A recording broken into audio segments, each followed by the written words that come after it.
Hello, आदाब, नमस्ते, सत श्री अकाल। कैसे हैं आप सब लोग। मैं हूं Shweta Singh and welcome back to my channel. Hope आप सब ने मेरी पार्ट 1 वाली वीडियो ज़रूर देखी होगी, जिसमें मैंने बताया था कि आपको अपने बच्चे को मार्कर या कलर्स होल्ड करने के लिए देना है। जितना वो कलर्स या मार्कर होल्ड करेंगे उतना ही उनका ग्रिपिंग पावर स्ट्रॉन्ग होगा। साथ ही मैंने बताया था कि आपको अपने बच्चे को वुडन पजल भी देना है, इससे भी उनका ग्रिपिंग पावर स्ट्रॉन्ग होता है। और कुछ फ़न एक्टिविटीज़ भी बताई थी जिनको बच्चा एंजॉय भी करता है और साथ में उसका ग्रिपिंग पावर भी स्ट्रॉन्ग होता जाता है। इसके बाद मैंने अपने बेबी रुद्रांश को बोगी बोर्ड में ही प्रैक्टिस कराई। उसको इस तरह से मैंने स्टैंडिंग लाइन की पहले प्रैक्टिस कराई, जिसमें मैंने उसको 4 डॉट्स लगा कर दिए उसने, और मैंने उसको बताया कि उसको कैसे मैच करना है। स्टैंडिंग लाइन के बाद मैंने अपने बेबी को स्लीपिंग लाइन की प्रैक्टिस कराई। इस तरह आप भी अपने बेबी को स्टैंडिंग लाइन, स्लीपिंग लाइन की प्रैक्टिस करा सकते हैं। उसको कोई बोर्ड दीजिए या फिर बुक में पेंसिल से इसको प्रैक्टिस कराइए। 4-5 डेज़ के अंदर ही रुद्रांश काफ़ी अच्छे से standing line, sleeping line, slanting lines को ड्रॉ कर पा रहा था। इस तरह आप भी अपने बेबीज़ को standing line, sleeping line, slanting lines की प्रैक्टिस करा सकते हैं। इस तरह जब आपका बेबी इन लाइंस को अच्छे से ड्रॉ कर पाएगा, उसके बाद वो अल्फ़ाबेट को भी अच्छे से ड्रॉ कर पाएगा। इसके साथ साथ मैं रुद्रांश को कलरिंग की भी प्रैक्टिस कराती थी, और साथ ही साथ मैं उसको बोगी बोर्ड और मैं मार्कर से भी उसको कुछ ना कुछ पिक्चर ड्रॉ करने के लिए देती थी, जिससे उसका ग्रिपिंग पावर स्ट्रॉन्ग हो सके। रुद्रांश को मैंने 15 to 20 डेज़ अच्छे से इन स्लांटिंग लाइंस, स्टैंडिंग लाइंस और स्लीपिंग लाइंस की प्रैक्टिस कराई। फिर उसके बाद मैंने उसको अल्फ़ाबेट ड्रॉ करने के लिए दिया। स्टार्टिंग में कई बेबीज़ इंटरेस्ट नहीं लेते। यदि आपका बेबी भी इंटरेस्ट नहीं ले रहा है तो आप उसको वाइट पेपर दीजिए, कुछ क्रेयॉन्स दीजिए और उनको वाइट पेपर में ही प्रैक्टिस कराइए। उनको अप डाउन करना, राइट लेफ्ट करना सिखाइए। धीरे धीरे आपका बच्चा भी इंटरेस्ट लेगा। आप वाइट पेपर में ही उनको standing lines, sleeping lines, slanting lines की प्रैक्टिस करा सकते हैं। फिर एक बार आपका बच्चा इन लाइंस को अच्छे से ड्रॉ कर पाना सीख जाता है, फिर उसके बाद आप उनको एक सेपरेट नोटबुक उनके लिए मेंटेन करके रख सकते हैं, और फिर उसी नोटबुक में आपको डेली उनको प्रैक्टिस करानी है।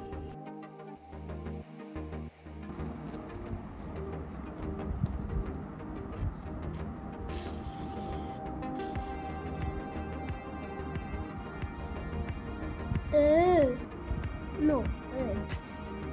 One standing line, One sleeping line, sleeping line. 2 sleeping line, Two sleeping line. 3 sleeping line.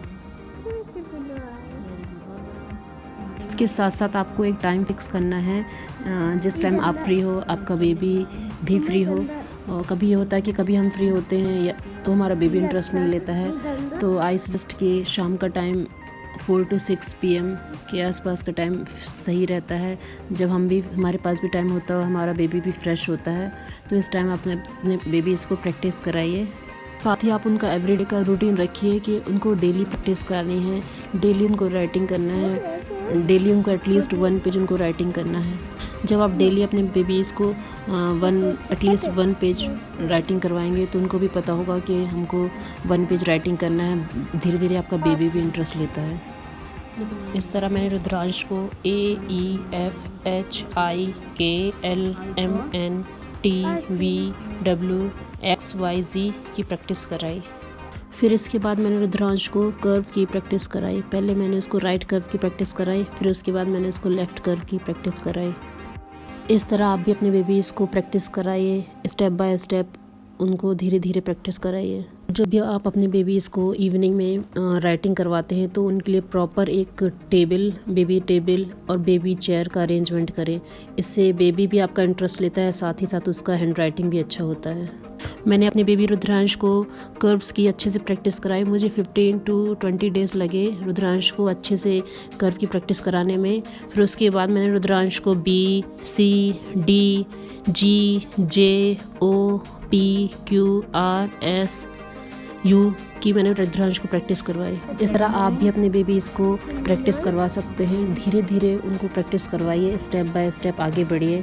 धीरे धीरे आपका बेबी भी इंटरेस्ट लेगा।